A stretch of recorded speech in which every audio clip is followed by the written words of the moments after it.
Thank you very much. The nice folks at Alton Lane supplied me with this evening, so thank you, Alton Lane. How did you prepare for this role in particular? Watched a lot of old movies. I watched all of the great classic films that this is based on.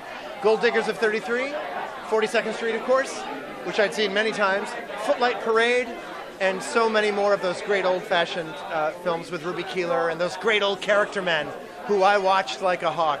Guy Kibbe, Hugh Herbert, all these great old character men.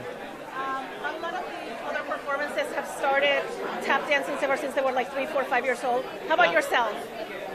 Wow, I've never had any formal tap training, but when I was in my 20s, I began to work with some wonderful choreographers who taught me a lot of tap and were very patient with me. I guess I had a knack for it, and they saw something in me, and I'm so grateful that they did.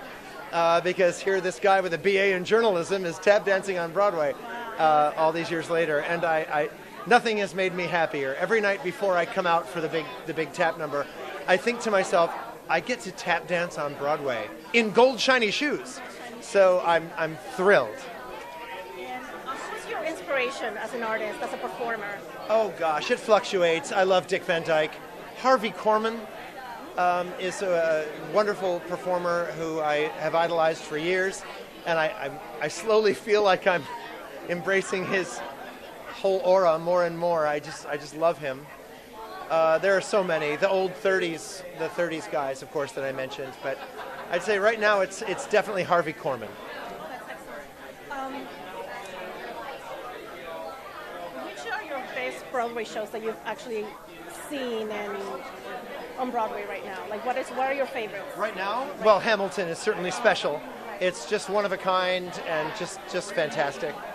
I'm a sucker for the old-fashioned ones, though. I had all the cast albums when I was a kid, so whenever there's a good, strong revival of one of those old classic shows, I'll definitely go see it. So I think The King and I right now is pretty special. How was it to practice? You have to tap dance, you have to learn choreography, you have to sing. I mean, all of that together, and it's a very fast move. You're going from one song to the next to another performance. How is that? You have to do it twice a day, 5, 6 days a week? How does that work? It works because it's a lot of fun, and it's my job.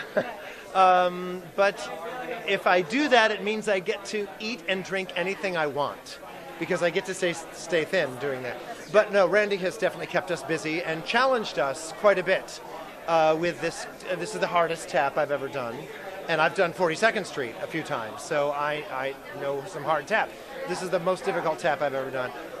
It's just so much fun, and being with this terrific group is great. But also, you may have noticed I've got several very fast costume changes in Act 2, especially when I'm going back and forth between my two roles.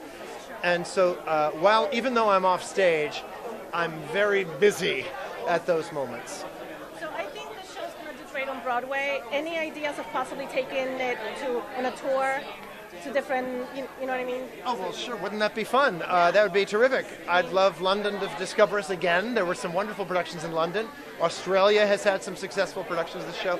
The whole country, the United States, regional theaters, community theaters, colleges, everyone knows Dames at Sea.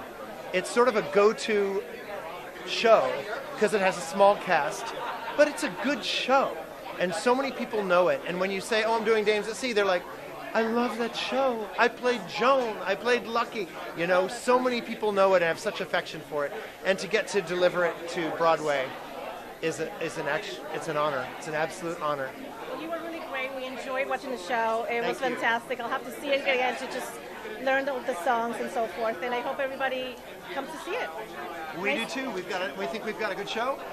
We think we've got a great show, and it's a terrific score. That's one thing. Some members of the original cast from 1968 came to see the show and said, "You know, we didn't realize at the time what a fantastic score this is. We thought we were just pastiching it along and making fun of other numbers, like classic songs from the 30s. It's a beautiful score, and we have Jonathan Tunick's beautiful orchestrations, Rob Berman's fantastic dance arrangements and vocal arrangements.